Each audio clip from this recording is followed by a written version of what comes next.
दास के पास वो पावर आ रही है। आप देख रहे हो परमात्मा ने ज्ञान का तूफान ला रखा है। भाई बहन, बुजुर्ग, माता बहन, भाई, बच्चे ले लेकर पुस्तक एक परमात्मा के पोस्टमैन की तरह घर घर जा रहे हैं, उनके बच्चों तक संदेश पहुंचा रहे हैं, उनकी गालियां खा रहे हैं।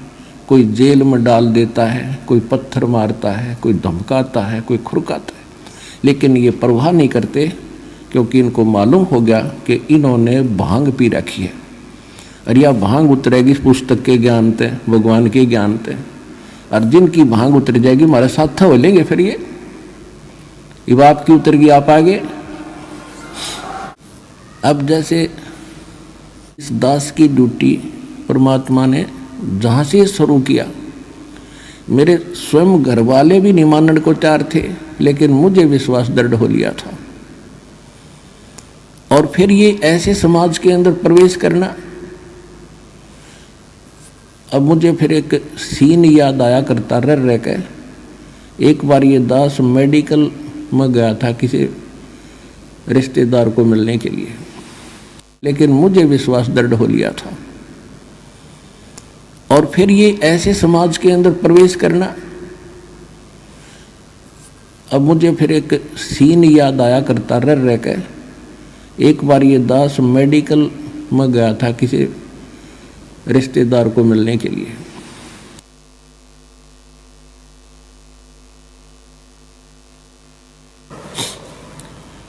इस ज्ञान प्राप्ति से पहले।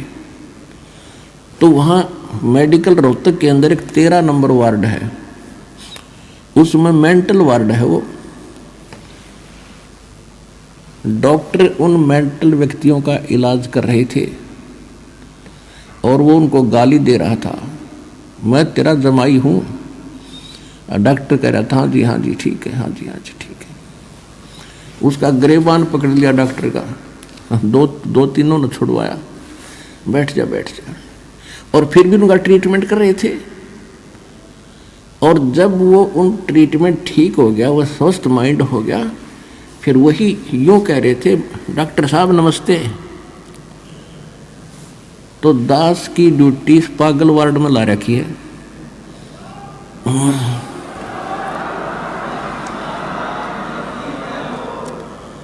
अब जिस भी गांव नगर में गया, दास ने यो ज्ञान सुनाया, उनका मारो डले, जो कहाँ से आ गया है, देवता नहीं पूजन देता, हमारे श्राद्धान को भी मना करता है, पत्थर मारो, ये करो।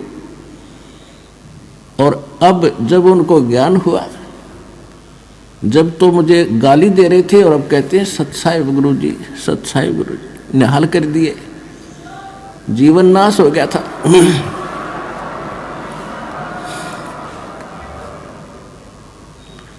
तो परमात्मा ने ये ज्ञान का तूफान उठा दिया। अब ये ऐसा काम करेगा, जहाँ भी कोई सीडी देखता है, डीवीडी, या वैसे एक टीवी चैनल के माध्यम से सत्संग सुनता है, तो अमृत वचन है, झंझोड़ कर रख देगी आत्मा को। कति ये एक सत्संग है, साध का सत्संग है, ये नकलियों का नहीं है। और या कोई पुस्तक पढ़ते हैं, जब पुस्तक पढ़ेगी आत्मा, मन चाहे कितनी बकवाद करो, आत्मा हृदय से मानेगी कि ज्ञान ये है, और अवश्य कहेगी कबीर भगवान है।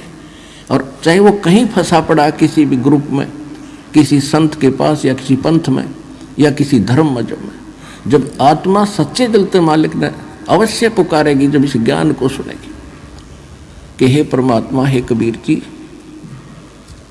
दया करिए अपने आत्मा पे।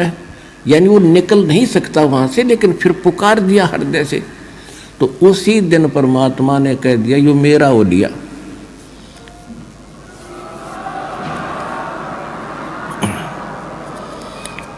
फिर काल को पकड़ कर बाजू से दूर कर देता है, दूर हो जाए, यो मेरा हो गया, अब मेरे ज्ञान को स्वीकार कर लिया। बेशक वो कितने दिन फिर वहां रहे, आएगा एक दिन, मालिक लाओगा, कुछ भी कारण बनावे।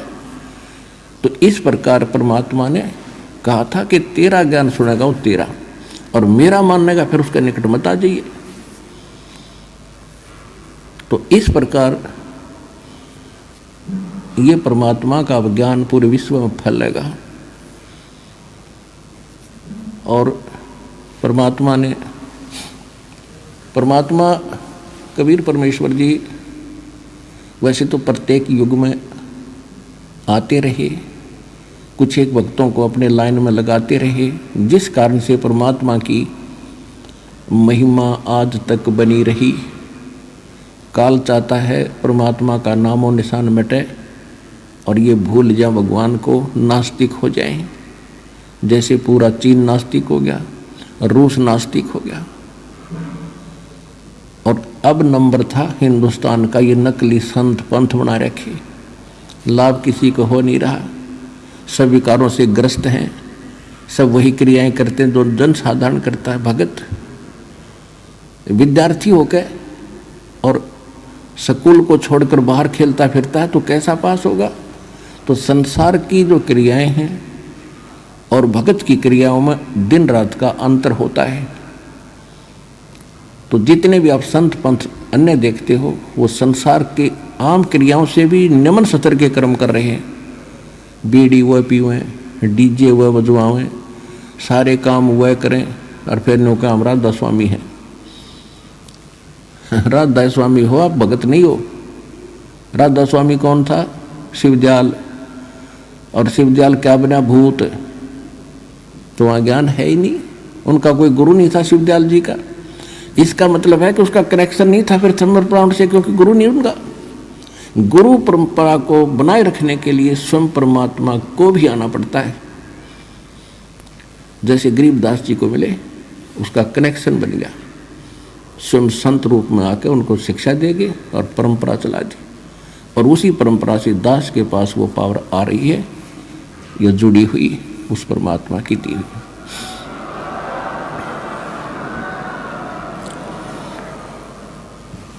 तो ठीक इसी प्रकार परमात्मा गरीबदास साहिब जी को कह रहे हैं और अपना सारा ज्ञान बताया। फिर गरीबदास जी ने परमात्मा की महिमा को कैसे सुनाया। अब जैसे हम तो राज्य प्राप्ति करना चाहते हैं और परमात्मा कहते हैं